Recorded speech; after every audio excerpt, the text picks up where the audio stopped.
I've been losing lots of keys lately.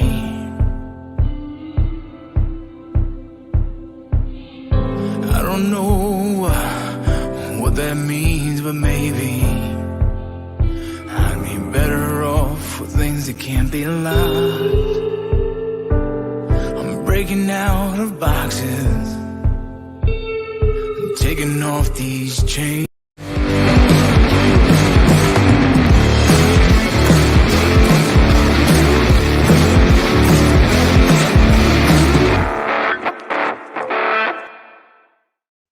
Yo, what's up? It's the What's Venti up?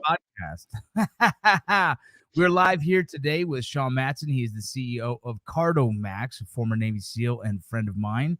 We've been hosting a Monday morning call called the Veteran Community on what is that app called? It's called Clubhouse. Yeah, I always call it Birdhouse. Birdhouse. It's a bird. I've even Googled Birdhouse and it was wrong. I'm like, that's not it. So funny. But we've been I mean, hosting. Rocco, you show up every Monday and you forget. I'm going to the birdhouse, babe. It's on Birdhouse, babe. I got a meeting on Birdhouse, and she knows too. I call it. She probably wouldn't understand my wife because it's like I do so many different things, so I try and make everything very, very simple. But I'm like, it's a Monday morning veteran call. I do a Monday morning veteran call. Yep, that's exactly what I do. Oh, are you on that call again? Yeah, I'm on that call again. Yep. On that call. That's what we're doing. Good morning, everyone who's tuning in right now. This is an extra day I'm trying to throw in there, Tuesdays, maybe even Friday mornings. But I wanted to invite a good friend of mine, like I said, former Navy SEAL and CEO of Max. We do some work together. We've been trying to do even more work together. You know, things kind of start aligning for us even more so now. And, I want to invite him on here, tell a little bit about his story, and to talk about Max, my sponsors. Yeah.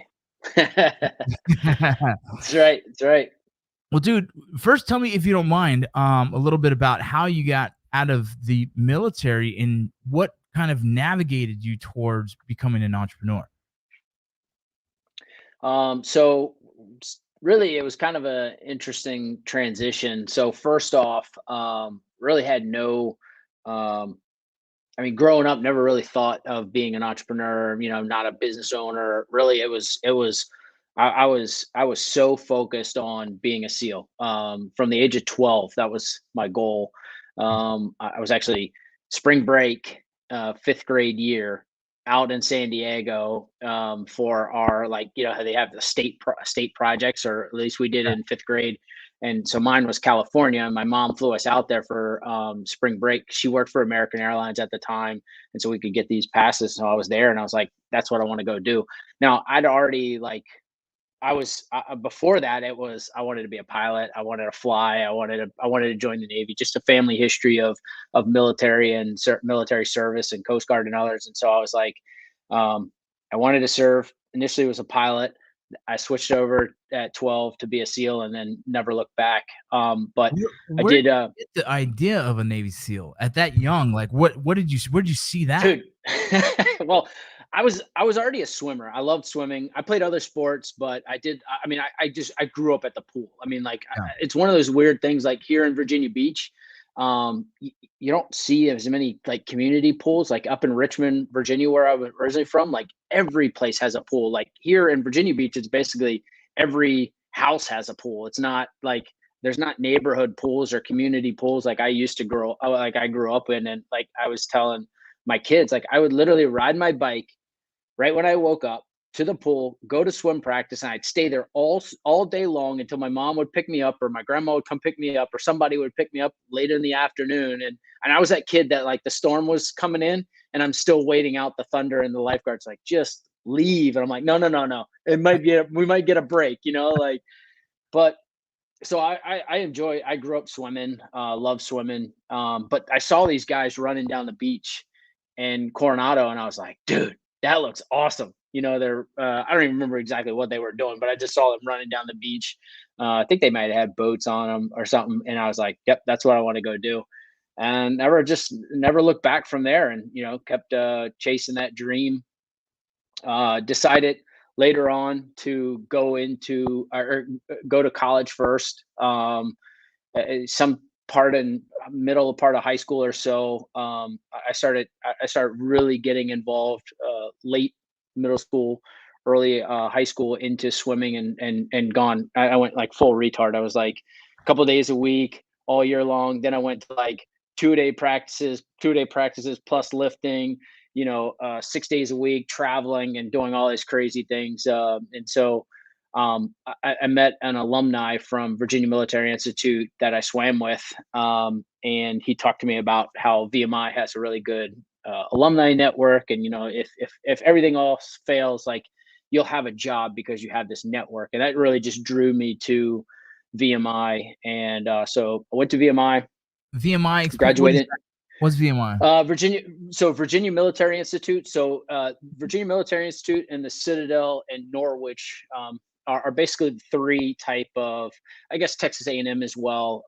Texas A&M is a little bit less known for this, but those three colleges, universities, institutions, whatever you want to call them, they're known for their military structure. You have to wear a uniform all day, but the cool thing is you're not obligated to then go serve. You can decide you do this 4 years of this, really intense ROTC type program where you live and breathe military structure for 4 years. And then like half of my graduating class commissioned, the other half goes into law enforcement or, some kind of other government job, or they go get a job. But generally speaking, your class is about 50-50 split into that. So I went there, graduated in 2005 with a civil engineering degree, went OCS.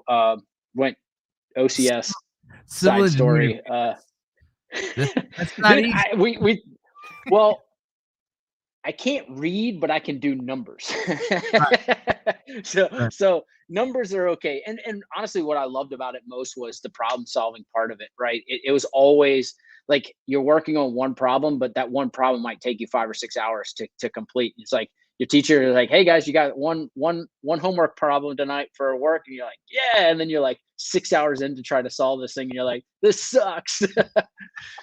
So, but went out to Buds, graduated with class 258, went straight into SEAL qualification training, which is our advanced training, another 4 months, jump school, dive, all these different things right after that, and then checked into SEAL Team 4. I did a total of 10 years active, 5 deployments in that time. And then I did another 3 years in the reserve, officially got out of the reserves in 2018, July of 2018. But during the time that I was active, my business partner, Zach, who was also Bud's class 258 with me, he was an academy guy. We had this idea of a new cargo net. And you being a military guy, like flying around on those pallets, those huge pallets, right? Yeah. So we redesigned that entire cargo net system, and we own the patent for this new invention.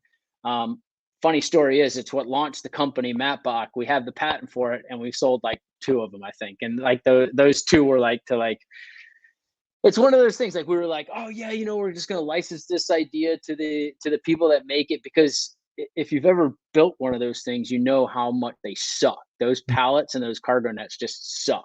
And so we're like, there's got to be a better way. So that kind of started that journey of being an entrepreneur. And as we were developing it, we said, hey, we can bring in and have this pipeline for guys so that we can get better gear and equipment to these guys from actually what's going on in the ground, rather than paying someone to develop these products. So like someone that gets out of the military and then starts developing these products, which it's nice to have some of that, but we really wanted to listen to what the guys were telling us on the ground. And so we developed this pipeline with the guys here, the different SEAL teams and Army Rangers and others, where we go and we just sit with them, and we'll just like collaborate ideas with. And then if we take their idea and take it to market, then we do a profit split with them. And so that's been the premise behind Mapbox since day one, is to just help these guys so they can still pursue their goals or dreams of serving if they want to go retire it, or if we ever decide, or they ever decide to get out and they want to go start their own business with this one product, then we can basically cut it off and send it over to them. But so that really started the whole premise behind Mapbach and the entrepreneurial spirit, and just really seeing how we could bring these innovative products to the market. And so since then, we've been able to. No, I actually used Mapbach gear while I was in the Border Patrol. I didn't know about it during active duty. When I got out of active duty into the Border Patrol, getting onto the special teams over there with Borstar and Bortac, Borstar team had some stuff that you guys created, because I remember all the stickers showing up. I'm like, man, how does this sound so familiar? I know this brand. You know what I mean? Yeah, and then later on, we eventually met. And I finally put two and two together, but we met when you were doing a different business. And so it was kind of this funny thing. I'm like, oh shit, you're also that guy? The Mapbach guy? Like I have gear. I have all kinds of gear. You know what I mean? Yeah. It's so cool to see. I mean, like, we have one of our first litters that we developed that actually that rescued a couple Afghan Army guys off of a mountainside. A couple of team guys brought it back to us and were like, hey man, we just wanted you to know, like, this saved a bunch of guys this last deployment for us. Wow. And so they gave it to us. We gave them a new one. It was pretty tore up and shredded up, but we have it hanging in our warehouse now as just a reminder, like, hey, listen, like, this stuff is going downrange and doing good things. So, I mean, everything's handmade here in the United States. I mean, it takes a lot of time and effort, obviously, to get these products built and done. But we love it. I mean, we've got almost 40 employees within Mapbach, and most of them are sewers. And I mean, it's a tough job, man. Like I don't envy them at all. Like, I mean, I don't know how to sew, so I'm screwed there. But like, I mean, it is like, yes, they're sitting down for 6-8 hours a day, but I mean, it's physical labor having to move all this stuff around, and then just the precision that they have to do with the sewing and everything. I mean, I just, like, thank God for them. So my grandma's somewhere looking down and saying, thank God someone appreciates sewing. Right? Man, I appreciate it. It's scary though. I mean, it's such a lost art. Like, I mean, we've tried here locally to get in with some of the local colleges and universities here to, hey, how can we assist these people that maybe are going back to get their GED, or maybe they're going into night school and they want to learn a trade. And like, they want nothing to do with us. And I'm like, I'm willing to provide, like, these people that have 15-20 years of expertise in like I said, a pretty technical field. I'm willing to help bring them over there, allow them to help teach and mentor these other, men and women that are trying to learn how to sew. And like, they just like stare at you like, you've got a third eye in your forehead, and you're just like, all right. I had a team leader in Iraq who, I swear to you, one of the Connacht boxes, he made sure that his sewing machine was in it. And I was like, I remember loading. I'm like, who the fuck is bringing a sewing machine? Right? Like, I swear, I'm like, private, right? I'm like, who the? It's like, I don't know. And all I remember in my life is my grandmother sewing. My grandmother sewed everything. She had a nice little station.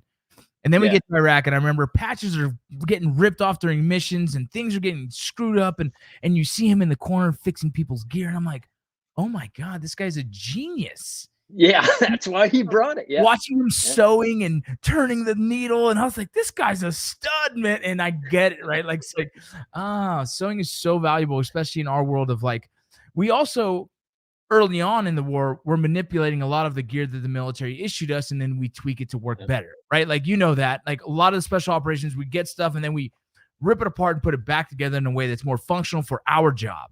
And so I think that's where companies like Mapbach came into play. I mean, back then you also had like several other big companies came to light because of what we did overseas. Is we were like, this doesn't work good. Why would I have that there? Let me add this to it. Let me strap this down. And we're creating our own version of a gear that works more functionally in what we do. And I think that's the birth of a lot of different companies that kind of came in that era. Yeah, very, very much so. I mean, it definitely, it did. And, we also saw in that same time where there were some of these companies trying to do the innovation stuff, we also saw a huge surge in companies that were just doing the same thing. Yeah. Like, hey, we have a plate carrier. Oh, yeah, so do we. Yeah, so do we. Yeah. Now, some of it was because the demand was so high, and so you have to spread Right. load that stuff. But unfortunately, some of those companies are no longer around because they never knew how to bring something new to the market. They literally were just, the army would hand them, hey, here's what you have to do, here's the pattern, go make it. And they could do that, but they never did any type of product development. They don't know what not just the time but the cost that goes associated with that. No And then innovation. yeah, yeah. And so I mean, and like something that we've really pushed heavy on is, while we want to innovate, we don't want to be a custom Mhm. one-off shop either. So like we developed this new one-day pack, right? And we've had, PJs and Rangers and SF and Delta and 82nd Airborne, or these guys all bring in feedback to it. They've all tested it. Here you go. And they all give us like, this is the bag we want. Okay, great. And then like we develop that bag, get it on the market, and then we send it down to another group, and they're like, yeah, but if you just move this pouch here, it'd be better. And it's like, okay, that's the stuff we have to stop doing. And that's Yeah. something that we're working through, and to just try not to, like, hey, we've already developed it. If they want the one-day pack, here it is, right? Like, this is your one-day pack. We've listened to a lot of different units to get this feedback. It wasn't built in a bubble. It wasn't just like us coming up with this great idea. Like, we've gotten a lot of feedback. Like, this is who it is. It's not going to fit for every single mission. Like, it might not fit for the border patrol or something like that, or law enforcement or something like that. But it's like, hey, this is the one-day pack that we have. Yeah. So we're working through some of that as we're growing and as we're going through stuff. But we want to stay, we're staying true to the fact that we're still developing innovative products. We developed our own material. I say we, Zach really was the premise behind developing that material. And he was a mechanical engineer, and he's got this sense of like, oh, hey, we could do this and this. I'm more on the business side. Like, I stick to numbers, I stick to things like that. He's more on the creative side. And so it's a good team dynamic for us, because like, he's like, hey, we need to develop this. I'm like, no, we don't have money for that. Yes, So but not right now. Yes, but not right yeah, now. yeah, yeah. No, I So love it. find so Those of you in the chat, I see your questions. We're going to hold off on answering any of those questions until later, because I want to just continue moving forward on the conversation here.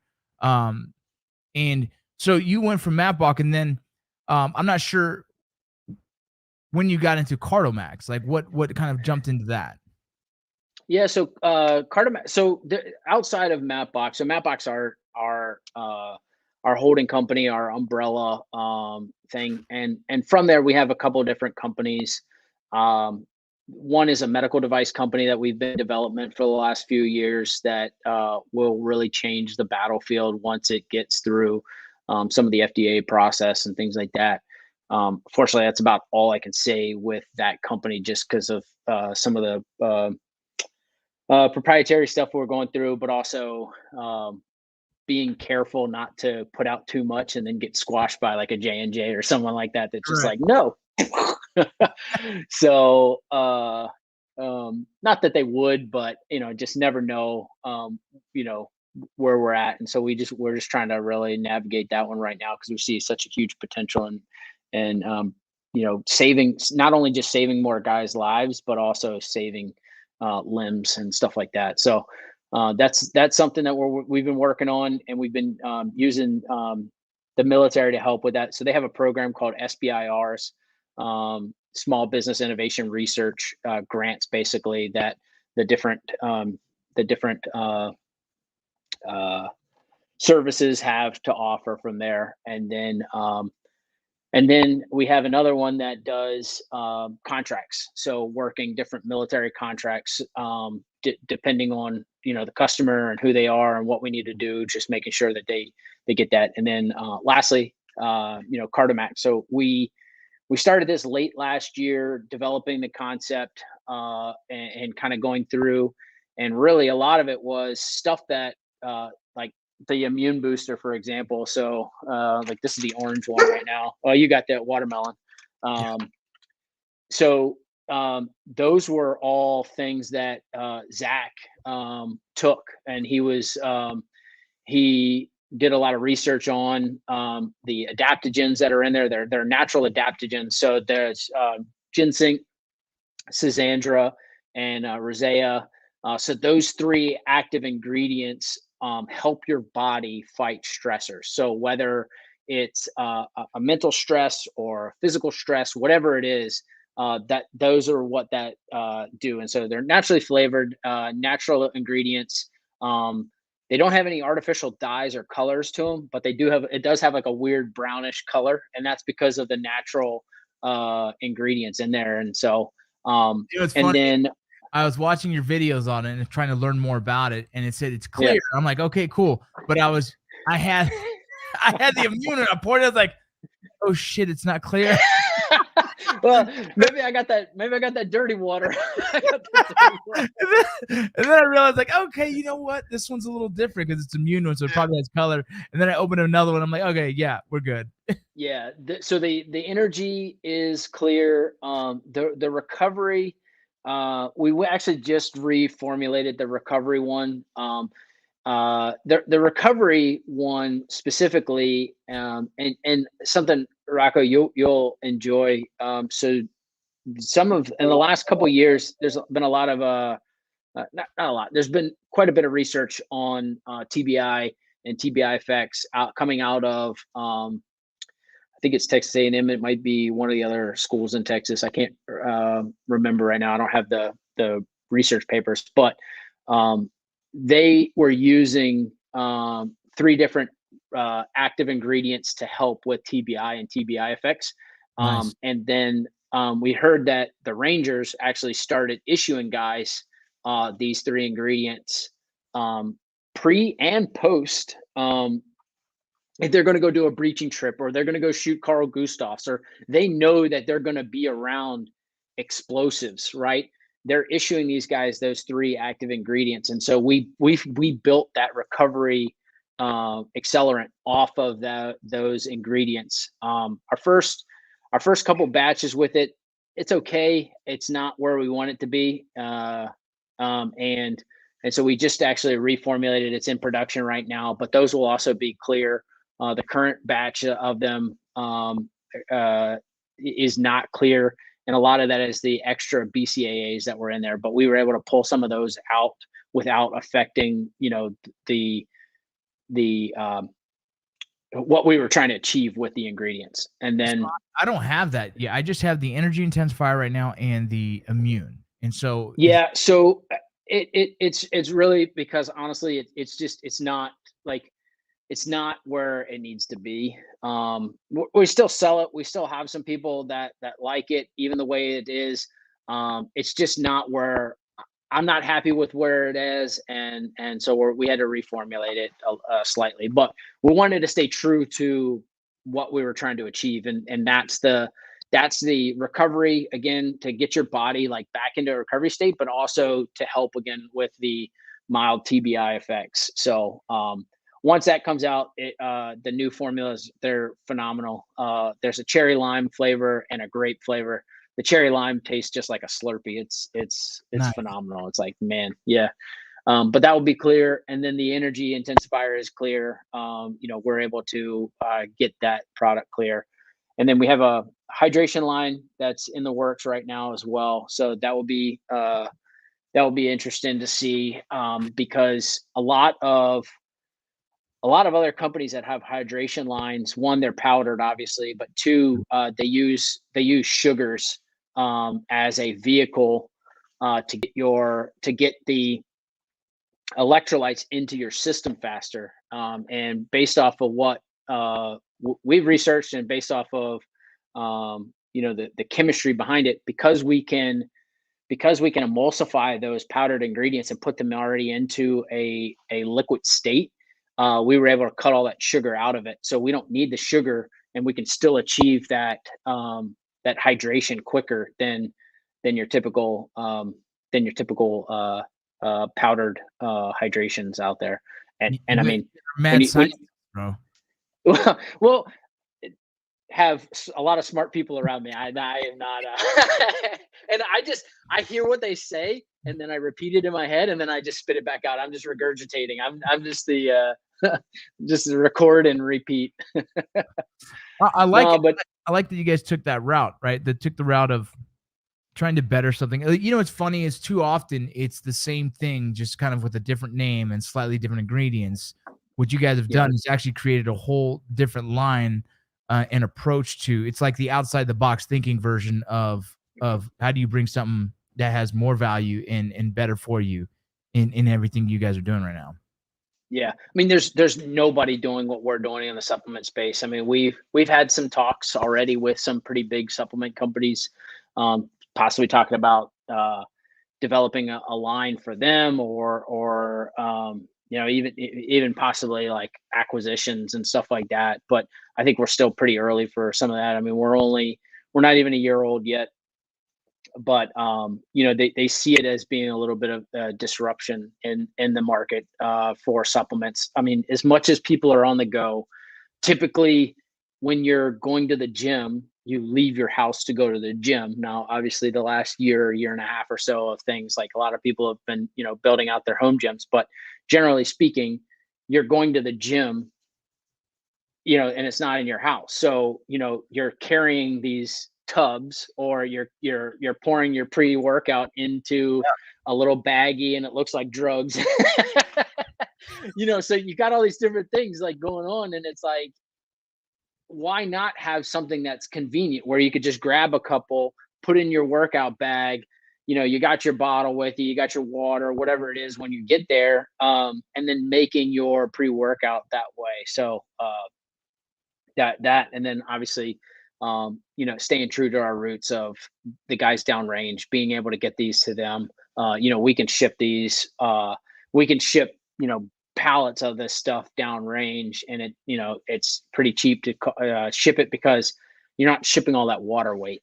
So also packaging is great, right? It's like it takes up less space, and in the shipping world, that's very valuable. Yeah. Good question. Yeah, exactly. You got your energy intensifier. So one bag of this is equal to how many cups of coffee? So an average cup of coffee is what, 50 milligrams is what they call it, or something like that? Contains. So yeah, I mean it as you know, I mean, coffee, a cup of coffee could mean 50 milligrams of caffeine. It could also mean 400 milligrams of caffeine. So let's just put it into a context that probably most people know. A grande, a medium Starbucks coffee, like just regular medium roast, right? A Pike's, well, I think it's Pike's Place or Pike's Peak, whatever that is. Yeah, Pike's is the house blend. Yeah, so that's 310 milligrams of caffeine. That medium. Really? Yeah. Whoa, yeah. I had no idea. A Venti is over 400. And typically their blonde roast, they're like light roast, that's I think 360 or 380 for the grande. And so like, wow, we always just put it in context of that, just because, I mean, Starbucks is the 10,000 pound gorilla. Everybody knows a Starbucks. They've seen a Starbucks, they've drank Starbucks, but you could just say, hey, listen, that medium is this, and so I used to love doing like events and stuff like that, and people would be like, man, I can't drink that, that's gonna kill me. And it's like, you've got 1,000 milligrams of caffeine in your hand right now. I think you're gonna be okay with this. This is 200, like yeah, because I have a sensitivity to caffeine that I'm always nervous about trying certain energy things, but specifically energy drinks. I don't know what the hell's in any of those, man. And so I don't touch them. And so now, I have, so this is a Venti cold brew. I have one almost every day, but that's the only thing I have all day with caffeine, besides maybe a soda here and there. But and so now hearing that, I imagine this right here is probably in the 400 to 500 milligram range. And looking at this package right here, it is one packet is what, 200 milligrams? Yes, 200 milligrams. All right, so a Venti, Cold let's brew. see. So My wife, Starbucks cold brew. my wife Let's see. What pulled up was the Grande. The Grande is 200 milligrams. Okay. So, So I'm probably playing in the 300, 400 range. Oh, 310. 310 Okay. is the Venti. Got it. So caffeine informer. That's what I always use. Okay. It's a good, I don't know, like, I try, I'm same thing. Like I try not to consume a lot of caffeine throughout the day. I'm somewhere probably in the 400 to 500 range, throughout the day, per day. And I think that everything that I've read, Men's Health, other things, they recommend about 400 milligrams of caffeine.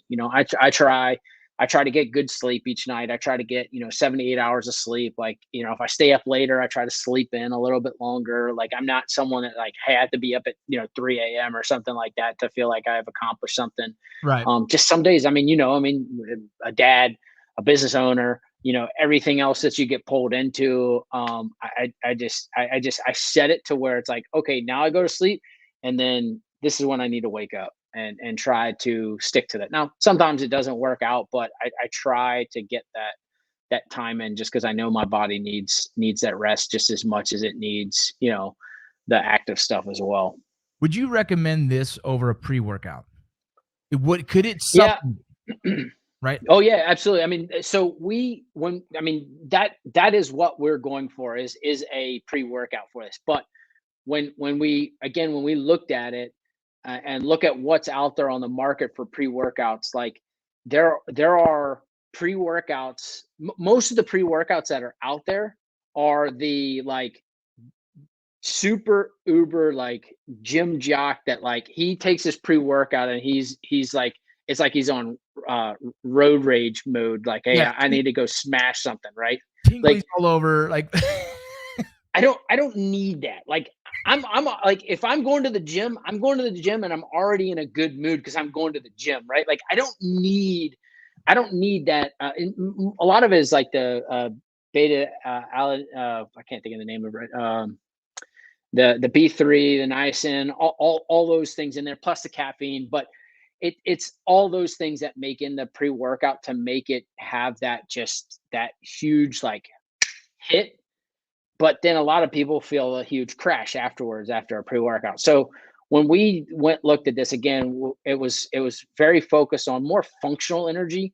Yeah. And more of like, hey, you can go take this and go for a bike ride. You can go take this and go hike a mountain and not feel like, your heart's going to explode because you just took, this crazy pre-workout that, or like you feel like you have to go, join the Mr. Olympia type, powerlifting program thing or something like that. It's like, we wanted it to be male, female.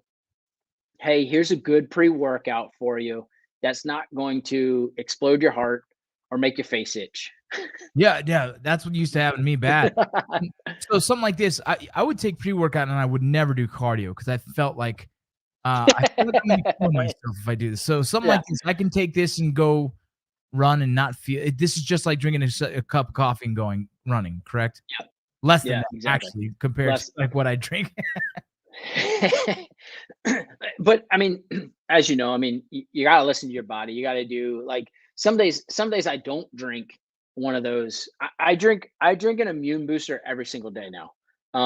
Yeah, I've been doing one, I love the flavor of especially the watermelon, but I know that I'm consuming more water with it, obviously. I like the flavor of it, and then also the natural adaptogens that are in there. So I consume at least one of those a day, sometimes two of those a day.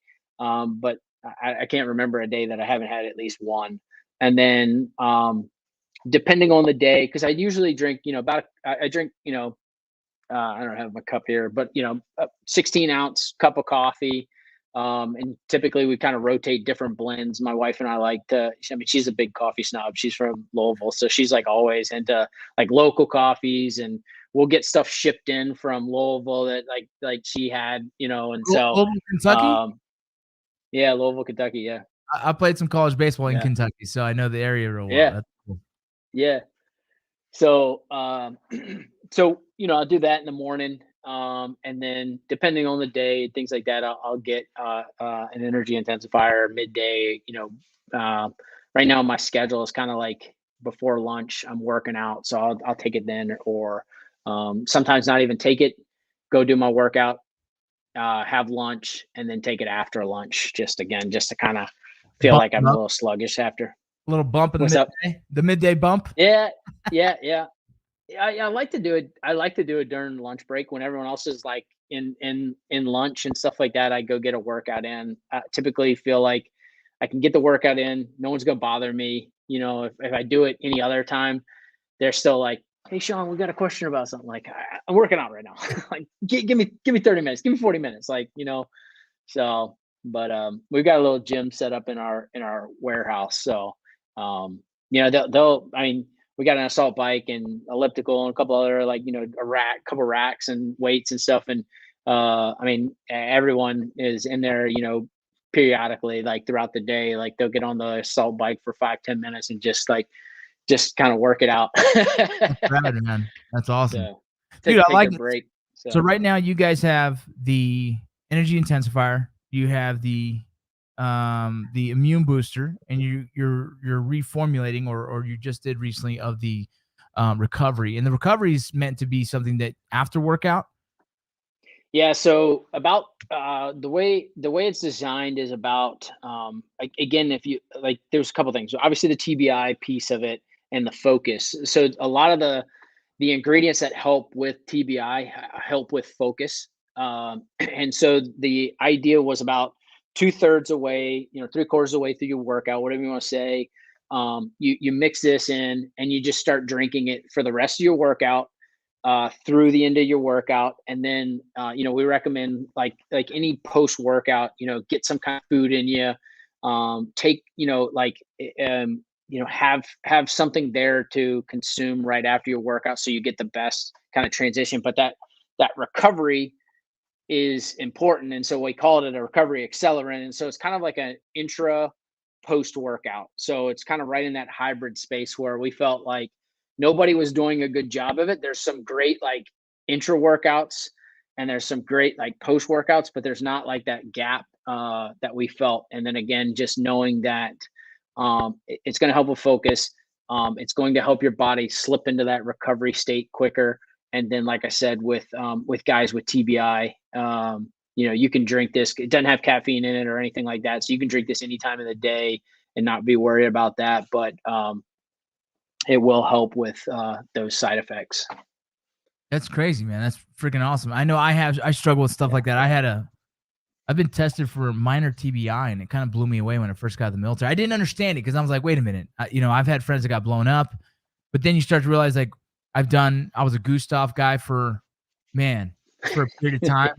We had some, I remember we did a range where we fired something around 60 something rounds, and we were all like pretty fucked up for a couple days. Yeah. Like, it was bad. And then, yeah, you do weird training where you're like, or let's go into a room and let's do a 6-bang flashbang and see who can take it. And just weird stuff. Like we hurt ourselves on trying to train ourselves like to be good at war. You know what I mean? Yeah. And then being really close to some of these heavy breaches that ring your bell and all stuff. And then you get out and you're realizing, like, man, I can't remember short-term things very well, and then I had the CAT scan. They were like, you have a minor TBI. I'm like, what?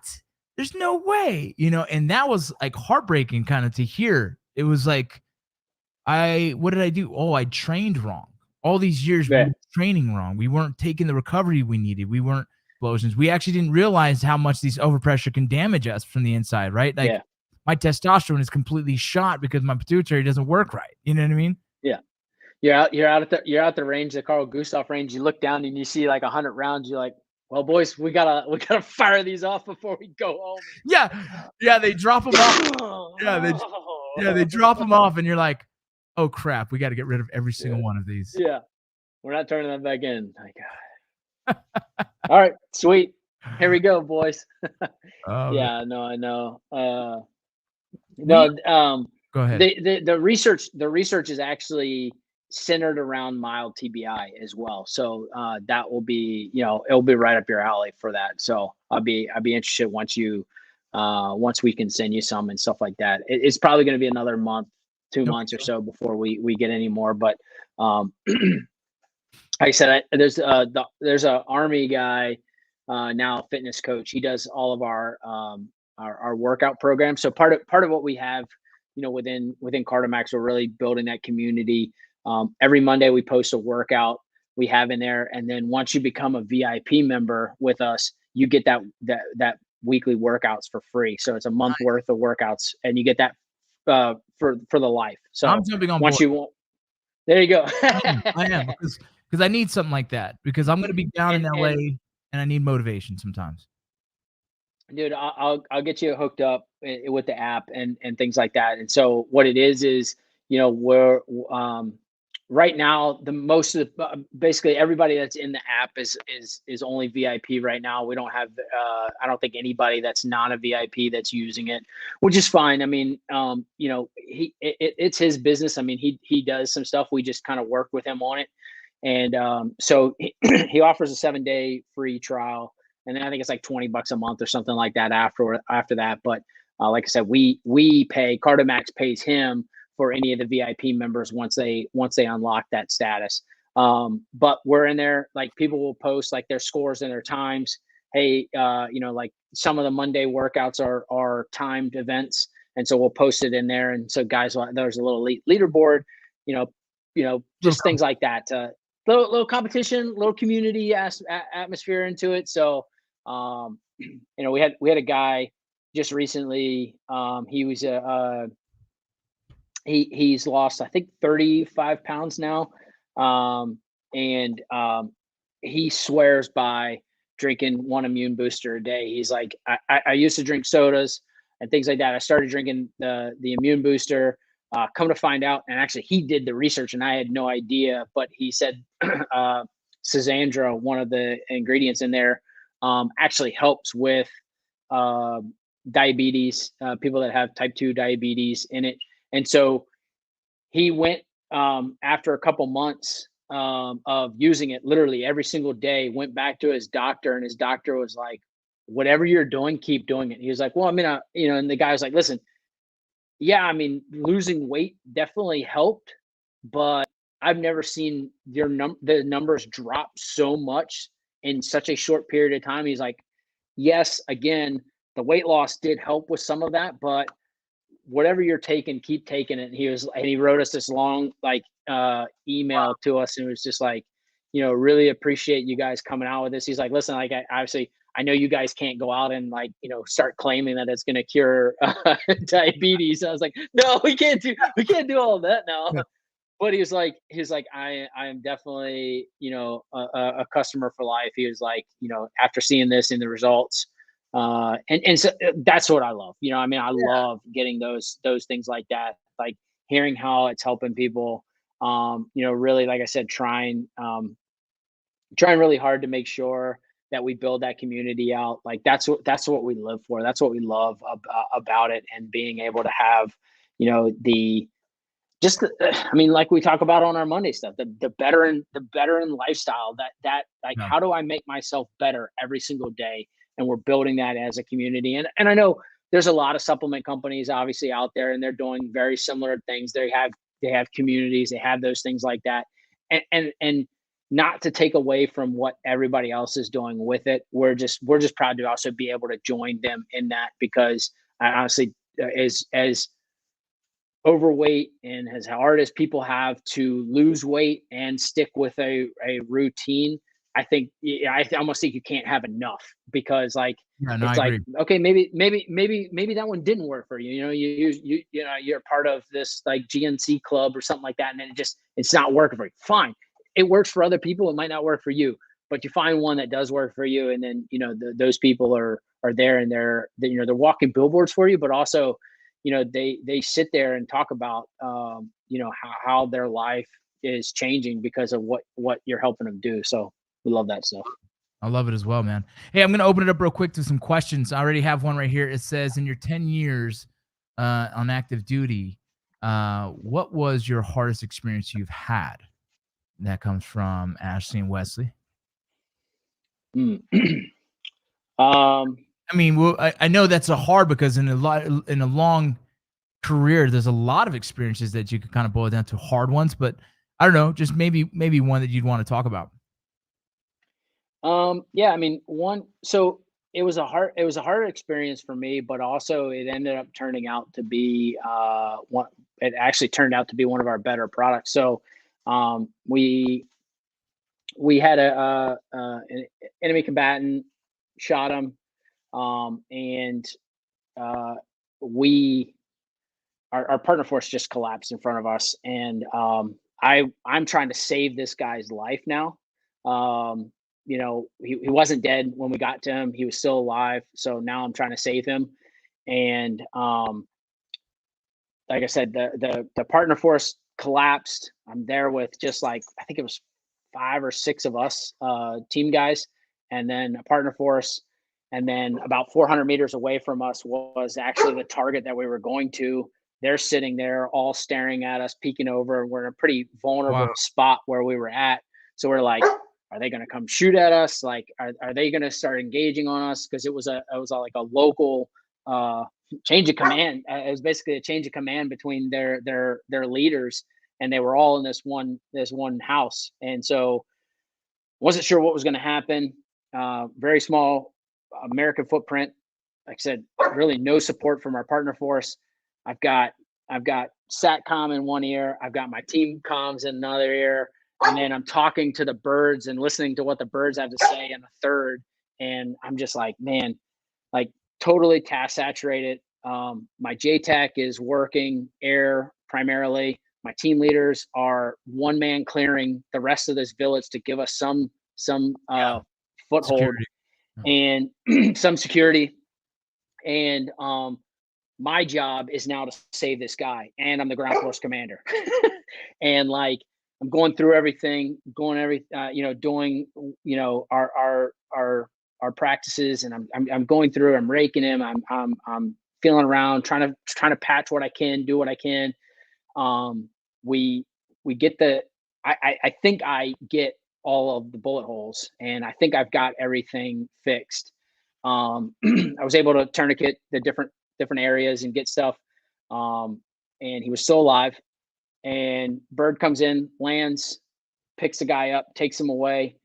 And later, I find out that I missed like 11 bullet holes, and my world just, I was just like, fuck, like what if this was one of my guys? Like, Yeah. I just blew that out of the, like, I just shit the bed. Like, you know, I mean, I was just like, I had this hit just like all in like my like, because we were already back at the base at the time. But like, man, I broke down, and I was like, guys, I failed us. Like, what, I was like, what if that was you? What if that was you? And I mean, immediately, I mean, the team, obviously, they're like, dude, you can't think like that. Like, it wasn't one of us. Shit happens, but like, it wasn't us. So like, Yeah. it's okay. But I mean, it still hurts today to I think know. about that. Like, And you know, like I tried, I thought that I tried, but then I go back and play that back in my head. Like, what did I miss? Why didn't I catch that? You know, how did I miss that many? Like, you know, and so like, hardest experience, that's probably up there for me. You know, but I guess the saving grace that came from that, when we were carrying this guy, we used a rug and chain link fence to get him to the helicopter because we didn't have anything to carry him.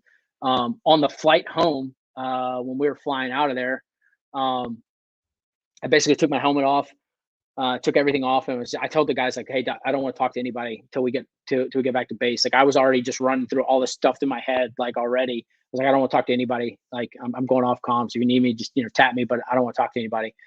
But the whole ride, for whatever reason, back to the base, all I could think about was how we carried this little tiny SSE bag in our pocket, and how the bag is something like this, but if you took and made and put a zipper down this side and this side, then you could take it and unfold it open, and it could be a medical litter. And so that was one of our first products that we, after the cargo net and the cargo net kind of failed, that was one of our first products with Mapbach that we brought to the market, and it's still one of our best selling products that we have to the market today because it only weighs like a few ounces. It's an SSE bag that you can unzip at the bottom and the side and unfold it to become a soft litter. And like I said, that only weighs a few ounces. Yeah. And so, while that was, a tough experience, it turned into something positive too with that product. So. Love it, man. I just want to share this with you. So thank you for sharing your experience. I couldn't imagine being in that situation, and thank you for being able to talk about it. So thank you for sharing that, Sean. Well, we're coming out to the end of the podcast. You guys that are listening, you guys that followed along, please share this with your friends. Let them know what's going on here. You can go to www.cardomax.com to go check out the products. I trust what Sean does all the time. It's always top notch and extremely high quality. And so I'm really excited to be working with you on this, and you sponsoring the podcast means a lot to me, and just really appreciate it. You guys can use a promo code Rocco, and for that promo code, do you remember what they get? We shifted it so it's 30% off. You get 30% off their next 4 orders. Initially we had it as a BOGO, buy one get one, but now it's 30% off. And if there's any issues or anything like that, they can reach out to us on support, and we'll help walk them through anything. But and that's for one-time orders as well as subscriptions. So awesome, brother. Well, seriously, thank you so much, and appreciate your time, man. Yeah, absolutely. Anything else you want to mention? Any other sponsors, whatever? You're more than welcome to. No, I just appreciate it, Rocco. And obviously, like I said, before we jumped on, we're talking about, how much I've enjoyed, our Monday calls with the veteran community and what we're doing there on Birdcage. What's it called again? What's it called? Clubhouse. Damn. See, my brain misses these little things like that. It's called Clubhouse. You said Birdcage, and I was, that's it. That's it. Nailed it. No, it's always good, man. And definitely, I know, we've known each other now for years.